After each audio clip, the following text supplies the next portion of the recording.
9, versículo 6 al 13. Segunda de Corintios, capítulo 9, versículo 6 al 13. Y por favor, no se estén saliendo, queremos que todos estemos aquí para que escuchen la palabra de Dios. Segunda de Corintios 9, del 6 hasta el 13. Pero nada más voy a leer la porción o el versículo 6 de Corintios 9, 6. Esto empero digo: el que siembra escasamente, también segará escasamente. Y el que siembra en bendiciones también segará. Ocupen sus lugares. Y vamos a poner mucha atención en esta tarde. El tema que vamos a desarrollar se llama la generosidad del cristiano. La generosidad del cristiano. Una de las cosas que más caracterizaban a la iglesia primitiva era su amor, su entrega, su generosidad hacia los necesitados. Y nosotros, como iglesia de Cristo, no debemos de ser la excepción. Nuestra generosidad hacia los demás debe de ser en, hermanos, la respuesta de aquel que dijo: hay más felicidad en dar que recibir. Pero ¿cuántos de los cristianos hoy en día ya no quizás hacen caso de estas cosas? Muchos dan porque tienen que dar. Otros porque casi los obligan. Otros porque les enseñan el evangelio de prosperidad, donde les dicen: si tú das, vas a tener una casa mejor, un coche mejor, un bienestar mejor. Y muchos dan de esta manera para que puedan ellos ser retribuidos a lo que ellos dan. Hay un dicho que dice que nadie da sin esperar recibir a cambio. ¿Verdad que sí, hermanos?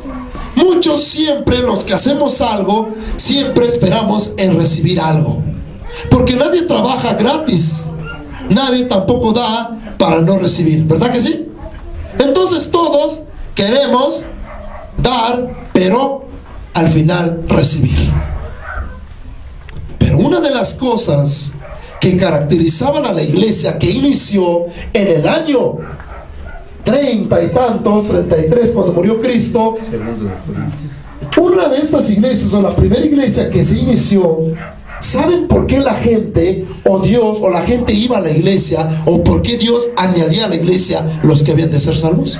¿Saben por qué? Por su generosidad, por su amor que mostraban hacia los demás, por ese amor tan grande que tenían, porque reflejaban a Cristo. Por eso se les llamó cristianos, porque seguían a Cristo, imitaban a Cristo, hacían como Cristo hacía. Gloria a Dios. Amén.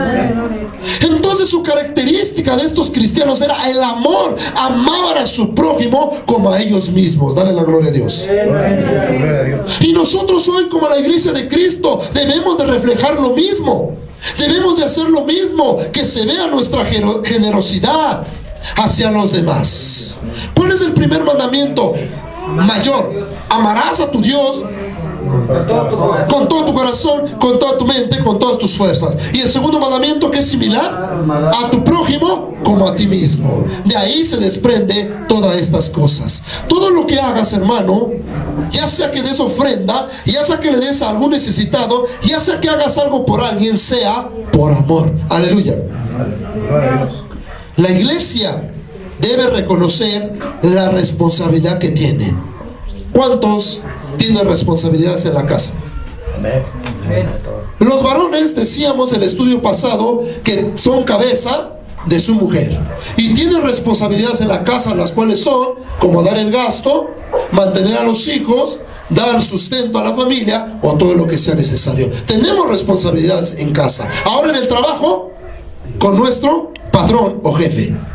Y igual a las mujeres, tienen una responsabilidad con los hijos en su casa y también con el marido. Todos tenemos responsabilidades, ¿sí o no, hermanos?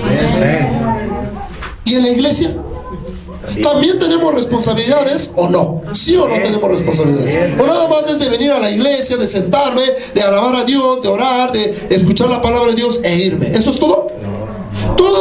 los creyentes en el Señor hoy en día tienen responsabilidades. ¿Y cuál es la responsabilidad de la iglesia? Que tiene que suplir las necesidades de sus hermanos en la fe. Si usted ve a su hermano enfermo, ¿qué va a hacer por él? Primero es orar por él. Segundo, ayudarle en lo que usted pueda darle económicamente. Porque de nada sirve que usted le diga, voy a orar por ti y hay Dios que te bendiga y a ver cómo te va. También es necesario dar algo, hermanos, para ayudar a nuestros hermanos físicamente. ¿Cómo lo haces espiritualmente? En la oración o alguna palabra de aliento que le puedas dar. Entonces, la responsabilidad que tiene la iglesia es suplir las necesidades de sus hermanos en la fe, en lo que él pueda y lo que Dios le ha dado.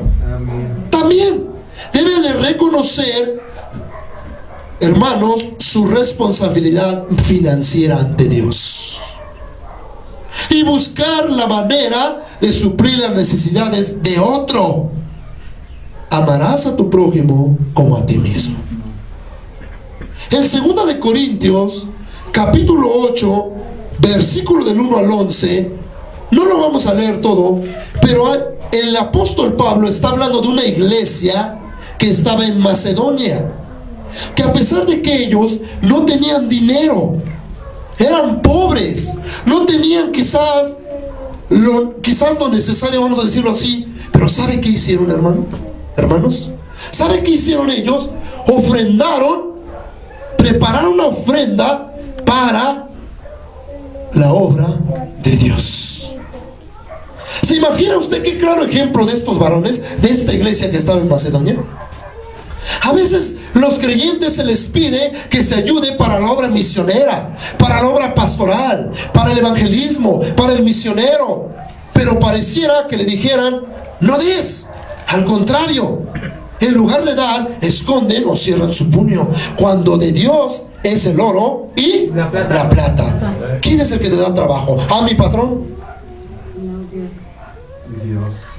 Es lo primero que contestamos. Había un hermano que me decía, ¿a poco Dios me va a venir a dar de comer? Si tú supieses que Dios es el que te da o abre las puertas del trabajo para que tú puedas ser bendecido. Si tú supieras cuál es la fuente de tu bendición, no dirías esas cosas, no pensarías así. Yo le contesté, porque cuando el cristiano sabe que de Dios vienen todas las cosas, ¿qué es lo que hace? Dar de lo que Dios, hermanos, le ha dado. Gloria a Cristo. Gloria a Dios. Por eso es importante, hermanos, que usted sepa esto, porque en 2 de Corintios 8:1 decía Pablo escribiendo a los corintios, asimismo, hermanos, os hacemos saber la gracia de Dios que ha sido dada a las iglesias de Macedonia. ¿Escucharon?